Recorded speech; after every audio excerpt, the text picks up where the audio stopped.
Have you ever had a coffee that truly wakes you up and also pulls an espresso with a killer crema? Today I'll explain what Robusta coffee is, why many people use it and why others avoid it, and how to make your home coffee have more body, character, and energy. In the next few minutes, you'll get 4 clear takeaways. 1. What Robusta is and why it's different. 2.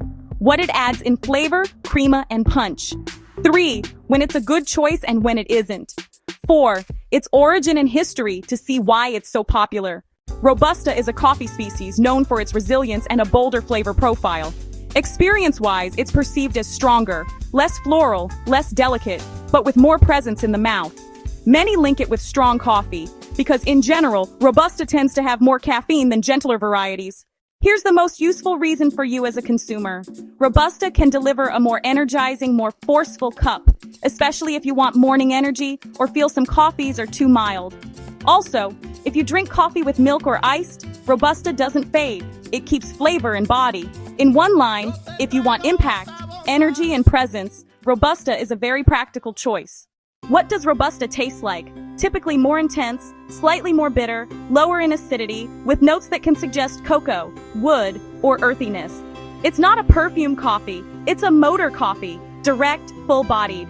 And heads up, bitter doesn't automatically mean bad. What matters is proper roasting and good preparation, because an overly dark roast or low-quality coffee can taste burnt.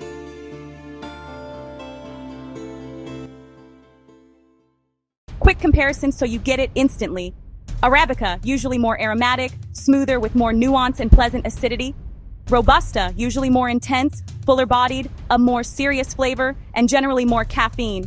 So, which is better? It depends on you. If you prefer an elegant aromatic cup, Arabica will likely appeal.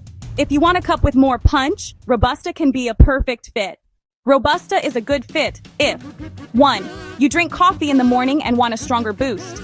2. You make espresso or mocha and like a fuller-bodied cup. 3. You drink milk drinks, cappuccino or latte. Robusta holds up and doesn't disappear. 4. You like iced coffee. The flavor stays even with ice. And if you're caffeine sensitive, a great option is blending it. Say 80-20 or 70-30 to get body without too much intensity. Here are 4 signs to choose well. Look for clear info, origin, roast, and terms like fine Robusta if listed. Prefer a balanced medium or medium dark roast over charcoal black. Check the roast date. Fresher usually tastes better. If the bag just says blend, with no details and tastes ashy, it's usually over-roasted or low quality. The idea is simple. Robusta can be excellent, if well-selected and well-roasted. Now, a bit of history to understand why Robusta is everywhere. It originates in Central and West Africa, in warm, humid regions that favor a hardier plant. Over time, it spread to other tropical areas, especially in Asia, because it's typically more productive and easier to grow in tough conditions. Here's the interesting part.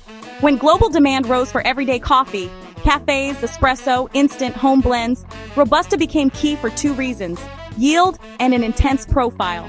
That's why you see it so often in espresso blends for crema and body, and in practical formats. Today, there's also growing interest in higher quality Robustas, because when handled well, it can deliver a surprisingly good cup.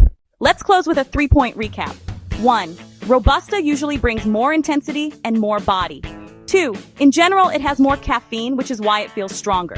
3. It's great for espresso, milk drinks, and iced coffee because the flavor holds. If you want a complete guide with recommendations and how to choose coffee for your brew method, subscribe and drop your question in the comments. Now tell me, are you Team Arabica or do you like Robusta's character?